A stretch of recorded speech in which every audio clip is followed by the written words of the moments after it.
Discover the best in local business news with a subscription to the IBJ and Inside Indiana Business. For a limited time, try us out for just $1 a week for 8 weeks. Claim this limited time offer now at ibj.com/trial offer.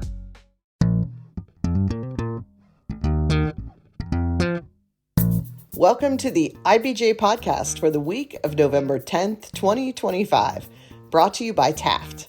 I'm IBJ editor Leslie Weidenbenner. If you're someone who believes the drummer is more than someone at the back of the stage who keeps time, this week's Percussive Arts Society International Convention, otherwise known as PASIC, is your kind of event. Joshua Simonds, executive director of the Indianapolis-based Percussive Arts Society, says the artistry of drummers is celebrated at the 4-day event. While Indianapolis is locked in to host PASIC through 2028, this year's gathering carries landmark significance because it's the 50th annual edition. Nearly 7,000 attendees, on target to set a new record, are expected to check out concerts, workshops, and an exhibition hall. Drummers who play in the touring bands of Taylor Swift and Beyoncé will attend, but PASIC isn't confined to mainstream sounds. The lineup spans world music, jazz, marching percussion, and contemporary classical. IBJ Arts reporter Dave Lindquist talks with Joshua Simonds about the event, scheduled Wednesday through Saturday, during this week's edition of the IBJ podcast. Here's their conversation. Hello, Joshua. Hey, Dave. How's it going? I'm good. For some historical context, the first edition of PASIC happened in October 1976 in Rochester, New York, and the Percussive Arts Society moved its operations to Indianapolis in 2007. We'll start with a big picture question. What does it take to host nearly 7,000 people at the world's largest percussion convention? It takes a lot of planning, it takes patience, and it takes a great team in order to make it work, which is what we have. We have a great staff who lives here in Indianapolis, contractors, and then our industry, our board, so many committee members. Really, it's a really big team event. So people like to congratulate me, and then I always say, well, when you congratulate me, it's a reflection of really a great team that we have. Nice. Now, is the event primarily contained to the Indiana Convention Center? So it's primarily at the Convention Center, but we have some stuff at the Westin. This year we are going to be at White River State Park, and we're actually able to also bring some of our artists into IPS schools for master classes. And then one other small thing we're doing, not really small, is we're partnering with the Indianapolis Symphony Orchestra. On Thursday, we'll have some percussion soloists performing with the symphony, 6 o'clock. And then they'll also be performing some larger works that are very heavy percussion. Pictures at an Exhibition, I think, is one of them. So starting to get out around town a little bit more. Is that at Hilbert Circle Theater? It is, yeah. Because of the construction downtown right now, and I believe the event is contracted to be in Indianapolis for a few more years. We are. Do you have ideas or thoughts on what the new look convention center footprint might mean for your event? Yeah, I've been fortunate to sit on Visit Indy's customer advisory board, so I've been able to see a little bit of what's happening with the Signia. And I really think it's going to be a great thing for Indianapolis, and I hope that what it might allow us to do is to free up some space in the convention center for us, and maybe other groups will move to other areas, because we're starting to really bust at the seams with what we can do at the convention center. As you have seen, we throw up large stages and really turn the convention center into an indoor music festival. So we use a lot of rooms for a few events, and it'd be great if we could expand that a little bit. But I do think that it will definitely help not just us, but a lot of the conventions that come to town. I will give you a premature congratulations. I believe you're going to set a record for attendance with close to 7,000 people. Who attends PASIC?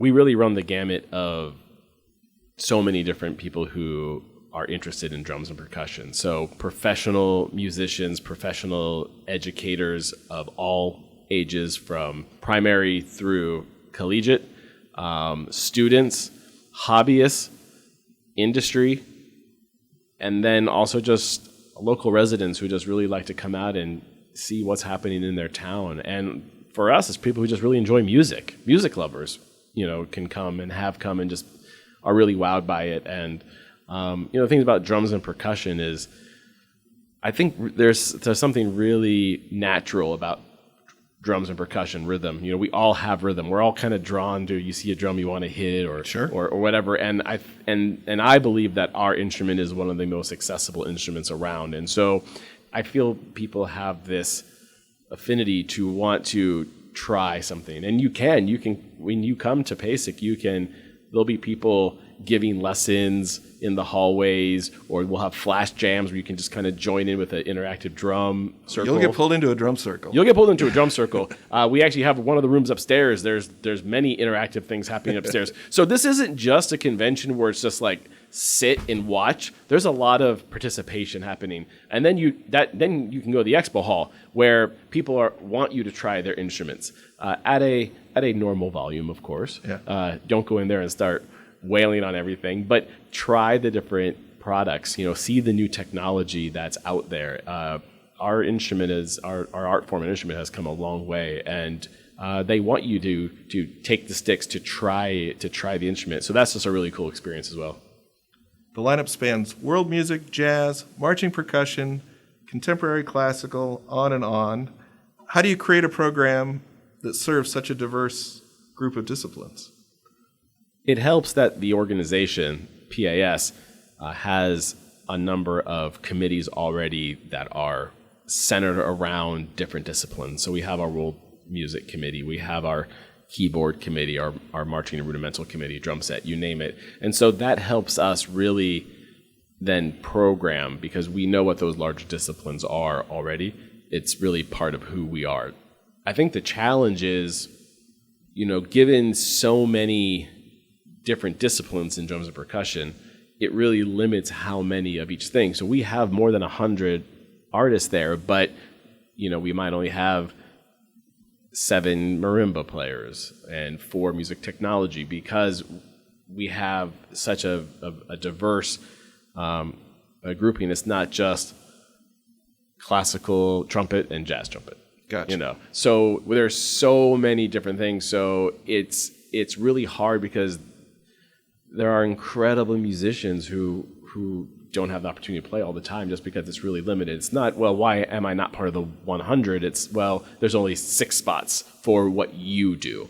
But the upside of that is every one of those performances is going to be top-notch.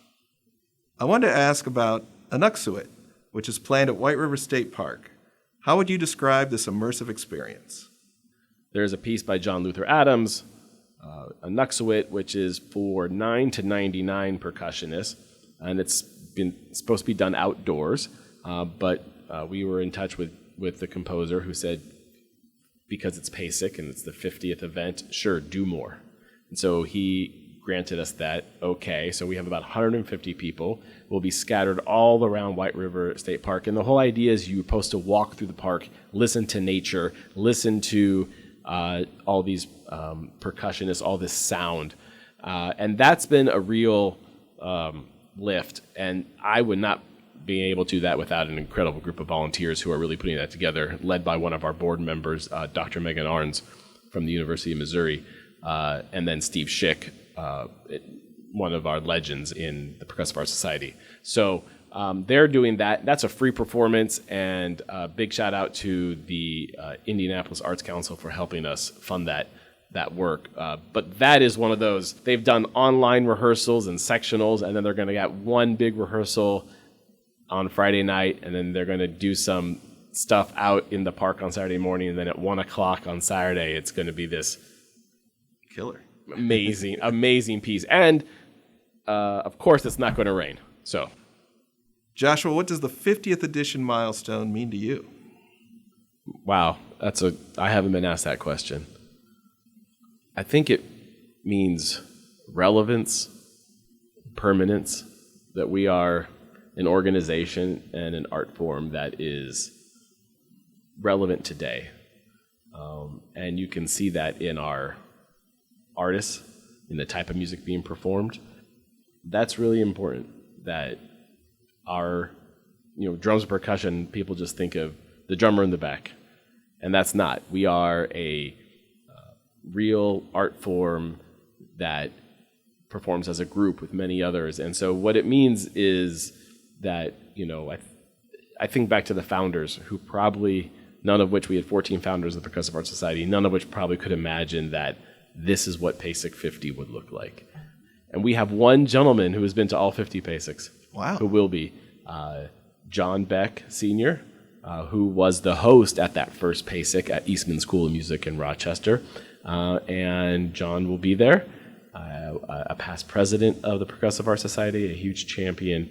But I have great conversations with him, and he just talks about, just how incredible it is to see all these students and fans and people coming every year, and that is really exciting. Let's take a break to hear from our sponsor. This is the IBJ Podcast. Taft, today's modern law firm. At Taft, we cultivate a highly respectful, transparent workplace that fosters creativity, teamwork, inclusion, and diversity. We couple our culture with a client-first approach, rewarding lawyers who understand their clients' goals and work to deliver success. Taft, the modern law firm. To learn more, visit taftlaw.com.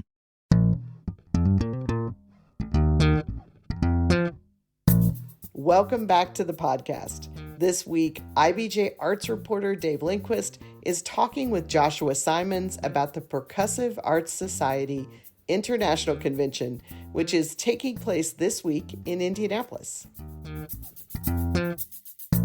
Let me turn the clock back a little farther. In my cursory research, I think the Percussive Arts Society was founded in the early 60s, and one of the main individuals is a name that's household, or anytime you go to any music performance, you'll probably see this guy's name on a piece of equipment. Is it Remo Belli? It is. Remo Belli. So when you see Remo on a drum head, that was an individual. And Remo Belli founded Remo Inc. Corporation, the first person who really was able to invent how we went from drum heads being animal skin to synthetic. And now there are a number of other manufacturers who make them, but Remo was the standard bearer, and he was one of 14 individuals who said, we need an organization by us for us. Yeah. And Remo's lifelong dream was that every household had a drum in it. We shouldn't, when your kids are young and they're beating on pots and pans, don't take it away from them. Embrace it, and to have that drum as a way for health and wellness, for creativity, because it's, you can't, a guitar and a piano, those are great instruments to have, but unless you're trained really on it, and sometimes it's okay just to sit down at a drum and maybe not know what to do, but it's being creative. And Remo was an amazing person, and we're actually so fortunate this year that his wife Ami will be in attendance. No way. Yeah, absolutely. Who's remained close and wanted to be here to celebrate the 50th PASIC. Okay, well, you mentioned a little bit about normal perceptions of what a drum set is and in a context of a performance, but just in my mind, I think about some of the real innovations that I think I've seen, or just interesting ways. Like, I was lucky to see Tito Puente at the campus of Butler in the late 90s. And the way that his band worked, it was so fascinating to me that, like, during songs, I would just like to focus on one percussive instrument. And you can, like, follow that line for the whole song. But at the same time, there are, like, 3 or 4 other lines that are making this incredible performance. I've seen David Byrne, where he plays with his band that's like basically an exploded ensemble, where instead of a drum kit, it's all the different, everyone playing a different piece. Yeah, absolutely. And a few weeks ago, I saw someone who's on your staff, Rob Funkhauser, playing in this incredible thing I'd never seen before in my life, like these intricate instruments from other parts of the world. No, the gamelan ensemble? Yes. Yeah. What is that? Well, gamelan is actually, there's a number of different areas in the world where gamelan is played. Indonesia being one of them. But it's just, there are so many different types of percussion. You can think about it as food. Every culture has a take on something else. Steak and potatoes here, but, go to Argentina, it's something. You go to France, it's something. Or we ordered in last night some food, the staff, and I looked at something, I said, is that an empanada? They're like, no, it's a curry puff. I'm like, well, every culture has their take on something. Well, I think percussion is very similar. You have the Western tambourine, but you have the Brazilian pandero, and you have instruments that are circle with jingles on it from the Middle East.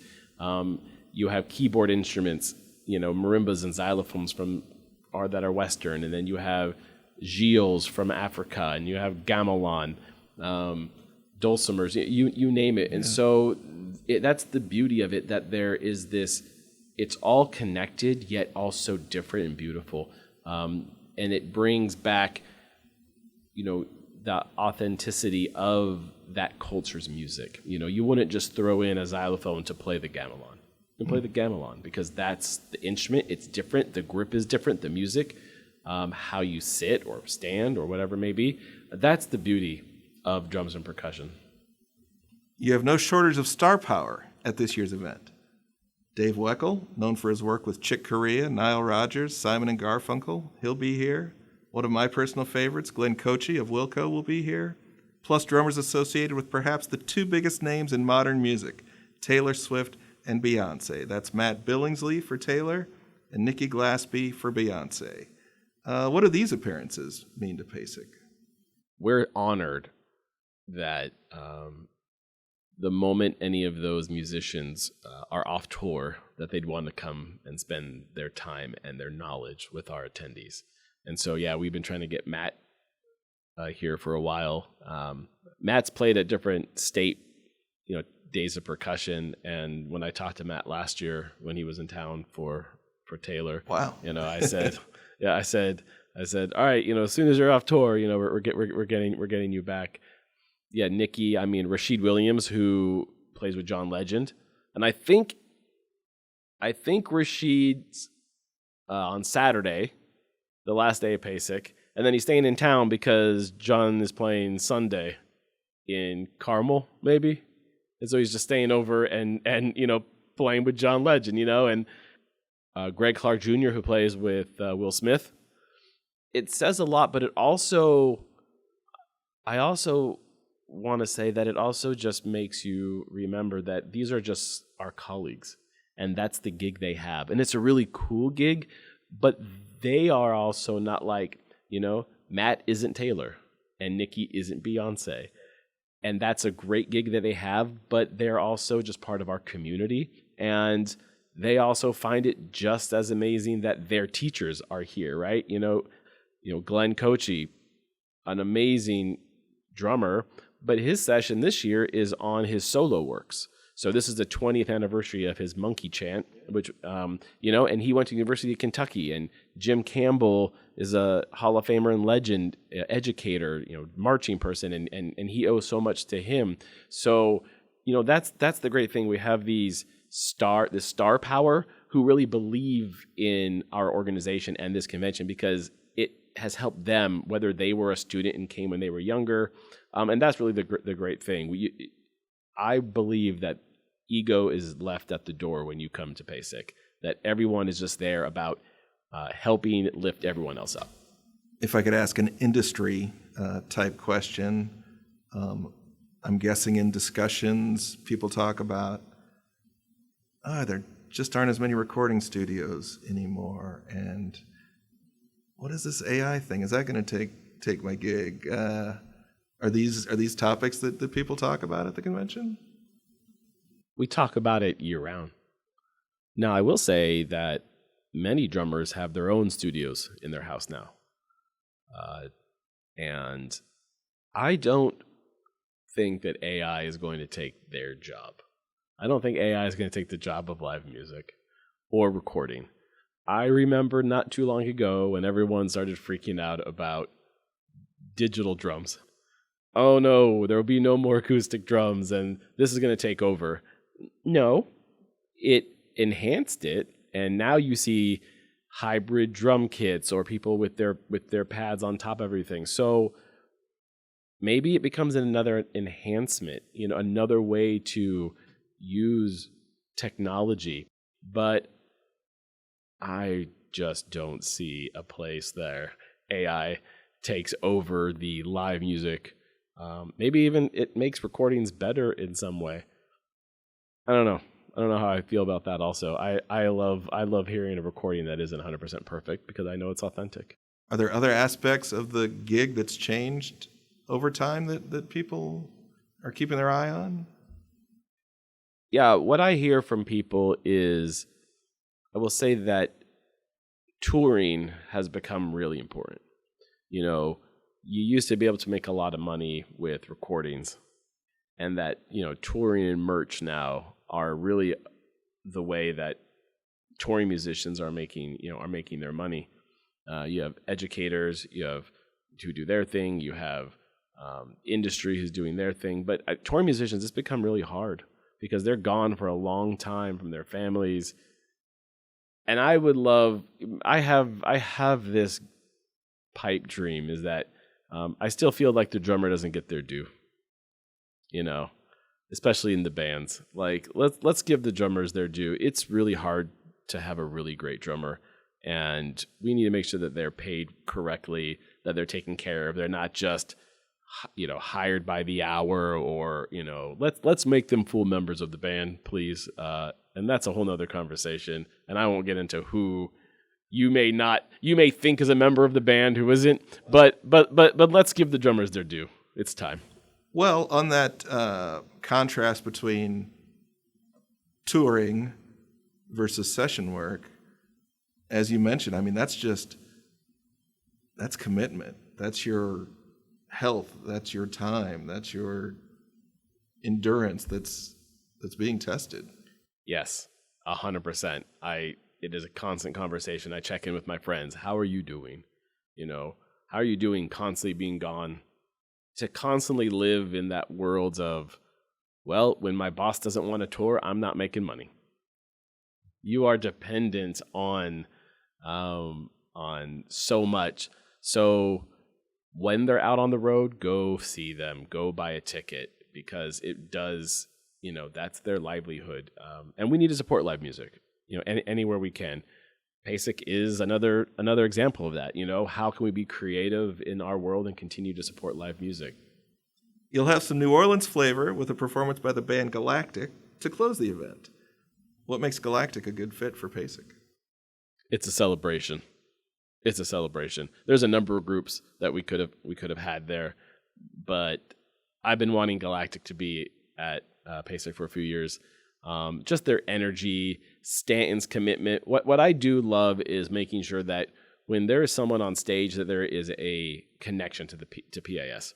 I think that's really important. I can go hire anyone to play PASIC, but I think what makes it even better is that one of the people playing, has a connection and knows what they're about to get into, And every show we've done, it's always funny if the lead isn't the drums. That person's getting the most applause and people are there for it. And it's great. Like I keep saying, we bring the drummer to the front, and I know for a fact, because they're coming here, Stan has a few friends who are going to make some special appearances up on stage that night. And it's one of those bands that I think that can adapt, and it's going to be a show that you can go see Galactic all around the country, but you're not going to see this show, because it's going to be special because of the other people who are there who are just going to get up and play, and that will be special. So I think that their style of music is fun.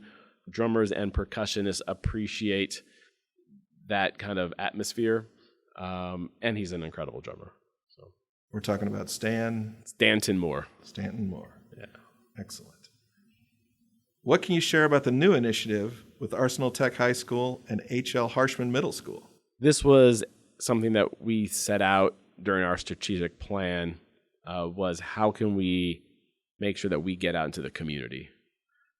This year, we are working with these two schools and having artists who come in go and give some master classes for free to hopefully inspire their young drummers and percussionists. So we have this year too. We hope to expand that in future years. This year, those two schools wanted them on Tuesday. The majority of our artists come in on Wednesday and Thursday. So we'll continue to work with those schools. But that's important to us. You know, the fact that we bring people to Indianapolis, we want to get them outside of just the convention center. Show them that, hey, these are where our students are. This is where other culture is. This is where you can help. Really let people understand that Indy is important to us, and how can it then become important to them. So we're really excited to, it's the first time we're doing it, and anything that we do the first time always grows every year after that. The expo hall features more than 100 brands. How has the commercial/industry side of percussion evolved? Well, technology plays a big part, and I just don't mean, plugging something in technology, but how things are made. We're constantly having to adapt to keyboards, for example. When I say keyboards, marimbas and xylophones, we deal with rosewood right now. Rosewood is a big, a lot of the bars are made of rosewood. Well, there are shortages in that. So industry is having to develop new synthetic bars, and we're starting to hear what that sounds like. Of course, the technology around, you'd mentioned Remo earlier, drum heads, cymbals, new sounds, something that you can now find are reduced volume drum heads and reduced volume cymbals, so that 10 years ago it was, I have a small apartment or a condo, I'll get an electronic drum set. Well, now you can have an acoustic drum set and put on low volume drum heads and low volume cymbals and still get that feeling. There are practice marimbas that you can still get the feeling, but super low volume, right? To continue to practice. So, the industry continues to adapt. Right now, obviously, like many industries, they're struggling with tariffs. Obviously, a lot of manufacturing does not happen here. So, we are dealing with that. The music industry and product industry, it looks really big and sexy and glamorous, but it's a small business. It's still relatively small. So, what you think is a giant brand, it's a giant brand in our world, but when you compare it to car manufacturers or technology and Amazon and everything else, it's very small. So that's why it's important to work together, and it's really important that we have a show like PASIC that is a consumer show. It is open to anyone to come. It's not a closed-off show like a lot of other conventions that happen here. Yeah. You mentioned an attendee segment, hobbyist, earlier. Recently, I spoke with Indianapolis-based entrepreneur Jeb Banner, and his new project is an app in which hobbyists basically share stems and work processes for recordings on an app. And he was telling me, the market for this is hobbyists. And I think people sometimes overlook that that's a big part of the music industry. Yeah, I try to model, this might sound weird at the beginning, I try to model what we do off of how the PGA modeled golf.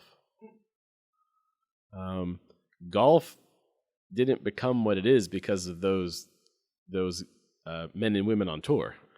It's the golfer who goes out, like how many millions of golfers go out to play for their enjoyment? Well, music is very similar if you think about it. That's, industry isn't making their money off of Matt Billingsley, for example, you're saying, right? Now, that's a nice brand to have up there. They see Ludwig or Zildjian. But for me, how can we continue to, we continue to grow by people who are interested in it, students or hobbyists, and then the industry continues to thrive by growing our piece of the pie. How do we continue to get more people involved or interested in our art form so then they go and buy product and X, Y, and Z? So I think what golf did back in the day was a really successful model. I'm not the first person to ask you this, but I might be the first person to ask you this today. Are there any status updates related to a possible new home for the Rhythm Discovery Center, which closed downtown in 2022? Thank you for asking that question. We continue to work on a new home for the Percussive Art Society. Now, whether or not there'll be a replica of Rhythm Discovery Center is hard to say. Running a museum is a very hard job, especially when it's not the thing you do. What I will say is that I believe the Percussive Art Society will have a new permanent home in Indianapolis that will be more than just a place where you pay an admission fee to see some things. I believe that we will have a permanent headquarters in Indianapolis that will be education, performance based, with also opportunities for exhibits. So stay tuned. We're definitely going to need the community support on that. But I will say that there is very active meetings and plans taking place as we speak. Well, I know that in times when I visited, I peeked around a corner and there's a lot of historic instruments that your organization is a caretaker of. Are those instruments in Indianapolis right now? They are, and none of those were damaged in the flood. So they are. So when the flood happened, and you said December of 2022, there was too much damage at that space to redo that space with the amount of time we had on our contract. And we also knew that when our lease was up that we weren't going to be renewed anyway. So it really wasn't worth the time or money to put into a space that we were going to have to leave. So we decided to work with, at that point, our landlord, move out, and then we found a space, an undisclosed space, and we have cameras on at all times, that we then took all of our equipment, retrofitted it for heat and humidity and you name it. So we have a museum-grade collection space within the greater Indianapolis area, and it is safe, and there'll actually be a few of those pieces on exhibit at the convention center. Oh, that's PASIC. so cool. Yeah. So cool. Yeah. Last one. If you could attend PASIC 50 as a participant, no responsibilities, just pure experience, how would you schedule your day? What's a don't miss? What's a don't miss?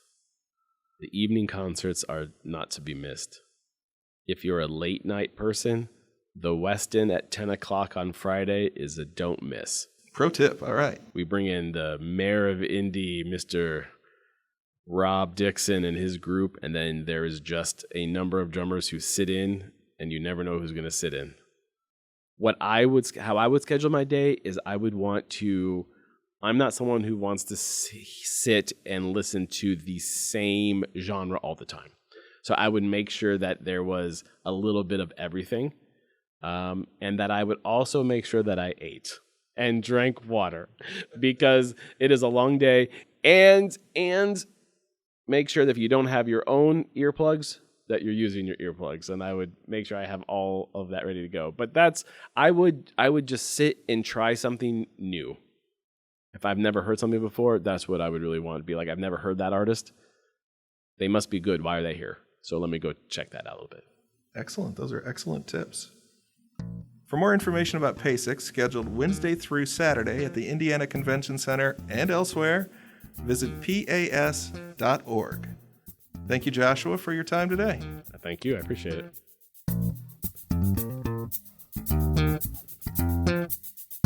Thanks again to Dave Lindquist and Joshua Simonds. If you enjoyed this conversation, consider subscribing to Dave's After Hours newsletter, which drops a weekly dose of arts, culture, and entertainment news into your inbox every Thursday. Just go to ibj.com/newsletters to sign up. While you're at ibj.com, check out some of the stories from our latest issue, including a report from reporter Marek Mazurek about the changes that lawmakers made in recent years to incentivize nuclear power in Indiana. Plus, reporter Susan Orr writes about how AI tools are allowing startup companies to dramatically reduce their costs. And I interviewed Hiron's CEO, Deanna Hayworth, for our weekly Last Word Q&A feature. You can find all of these stories and more at ibj.com. Thanks for listening to this week's episode. Mason King will be back next week. Get a behind-the-scenes look at Indiana's most influential leaders. On Business and Beyond, we go beyond titles and resumes to explore the personal stories, pivotal moments, and hard-won lessons that shape Hoosier leadership. Hear from the people driving Indiana forward in their own words. Subscribe and listen wherever you get your podcast or at ibjpodcasts.com. Want to give your team a real edge? The IBJ Group Plan delivers unlimited access to every story, every report, every video from IBJ and Inside Indiana Business for your whole team. Cover some or all of your employees with one simple payment. The more you add, the more you save. It's smart, it's flexible, and it saves you up to 30% off the standard rate. Already have IBJ subscribers in your office? Group up and save big. Learn more and get started now at ibj.com/group-plan.